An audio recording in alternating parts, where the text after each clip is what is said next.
These are pretty great observations, I must say. You know, maybe the space that you're living in isn't as big as you want it, and you want it to feel bigger. Well, these are interior design mistakes that will actually make your space feel smaller, and there are 8 simple rules to increase the visual space, which I think is a good thing. Of course, we're doing another reaction to homesandgarden.com, but this is a great article that I really wanted to go through with you.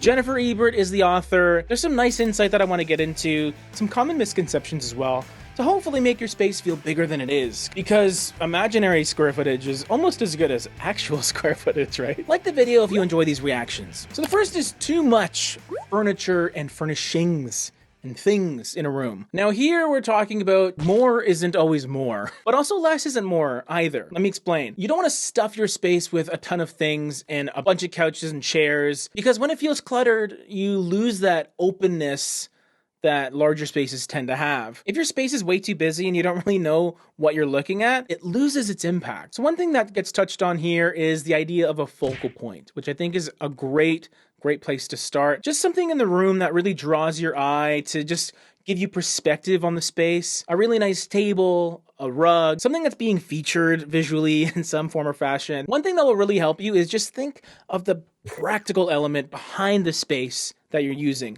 What are you using it for? Probably going to want to be able to maneuver throughout that room. So that alone can help you kind of reel it in when it comes to just overloading it with furnishings and furniture. And you also don't want to go too far the other way as well, where it's just a big empty room. Because you might think that it's definitely going to look bigger when it's empty. But when I went to a few showings at some nice loft condos, it looked a lot smaller when it was empty. There was nothing that was able to trick you into thinking that the space was bigger. Because that's what we're trying to do here. Trickery. Number 2, very appropriate to this channel, choosing the wrong colors. Right away, we see a really dark color being used in the example here. A huge misconception when it comes to color is that light colors make a space look bigger. It's not true. It's the opposite. Dark colors will trick your eye into thinking that the room is receding, like an everlasting cave. So you might think, okay, well, why don't I just paint all the walls in my house really dark? That can have an issue too. Darker colors tend to be way more dramatic and create a statement, and you don't necessarily want to create a statement everywhere all at once. It's good to pick and choose those spaces, those smaller spaces that you really want to accentuate in a nice way. Another thing about dark colors is they also don't reflect a ton of light. So even though a darker room may appear larger, it's not going to be brighter and airy and all that, which is something that you might want as well. You're sort of picking and choosing what you value more, that light being reflected into the space or something more dramatic, moody, and a little more of a statement. Number 3, not planning for storage needs. And this one really resonates with me because we realized in our first floor, we planned everything out, we got all of our nice pieces in place, and then we realized, where are we going to put stuff? Storage was a bit of an afterthought for us. And luckily we made things work and we shifted things around. So now it's practical while still aesthetic. But if you can go into a project knowing that you'll need some storage and you can make it aesthetically pleasing, I think the word they use in this example is bespoke storage. So stuff that can function as both a feature that's visually attractive, but also super practical. Do that because it'll pay dividends in the long run. These are pretty great observations, I must say. Getting your curtain length wrong. This is a big one. Curtain length is actually not as complicated as you might think. If we're talking like those longer curtains, people ask me, how long do they need to be? Like, where do they end? Where do they begin? You don't necessarily want a ton of headroom up top, and you want them to be just basically kissing the floor. That's usually a good spot for most people. If you have really tall ceilings, floor to ceilings are a great way to make a space look even taller than it is, but it has to really go all the way up because it'll draw your eye up, giving you that illusion of, whoa, it just seems to go on forever. You could go very eleganza and have them draping on the floor a little bit. That's a little like high fashion. Horrible for picking up dust because your curtains just become brooms, just sweeping up for you. Not practical. Number 5 is a little bit wordy. Not using scale to your advantage in a diminutive space. Use scale. That's basically what we're saying here. Don't be afraid to fill the room, they say. Doesn't that contradict the thing we said at the beginning?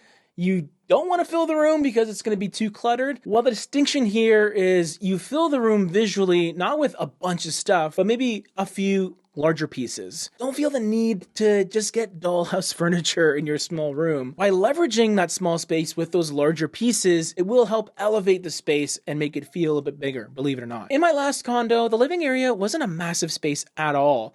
And every one of my neighbors just had a single couch. That was it, because they said I couldn't find anything that would fit. It's just, I had to go small. Well, I did find something. I found a big old L-shaped couch that is right over there, still, to this day. It has a pull-out bed and everything, and it looked great in the space, even though it was a large part of the space. My favorite line from this is, the rule here is to think bigger and fewer, not smaller and more. Overusing ceiling lights. This one resonates with me too, because even though we have one, my wife and I, we don't actually use our bedroom ceiling light. We don't use it. It has a built-in fan. We definitely use the fan. Gotta get that air circulation going. But in terms of lighting, we have our little side lamps on our night tables.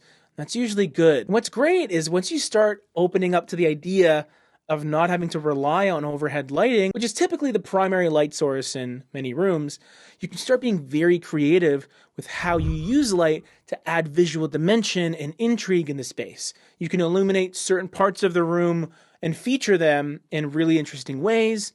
You can play with light temperature as well. So if you want something more cozy, you can go with warmer lighting on a floor lamp. And if you're a nerd like me, you can go with smart bulbs or smart home technology to automate things, add dimmers, change color, all that good stuff. Number 7 is not investing in multifunctional furniture. And I think this is very important when it comes to a small space, because in order to optimize that space, by having an ottoman that has storage built in, that's going to be a much better option than having an ottoman and then a box to put stuff in. You combine the two. It's really just going to create a much more seamless design, because in those smaller spaces, you can't afford to have all the things. So why not have 1 or 2 things that do a bunch of things, basically. Not using nooks or niches to your advantage. Yeah, I mean, if you have some architectural elements that aren't being used, use them.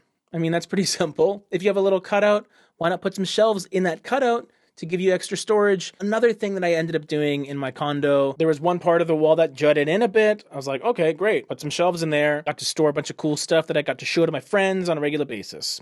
Great. This was a mostly positive reaction, which doesn't happen all the time. I have another one right over here that is maybe a little more controversial. We're just talking about painting and decorating here. And if you made it to the end, just subscribe.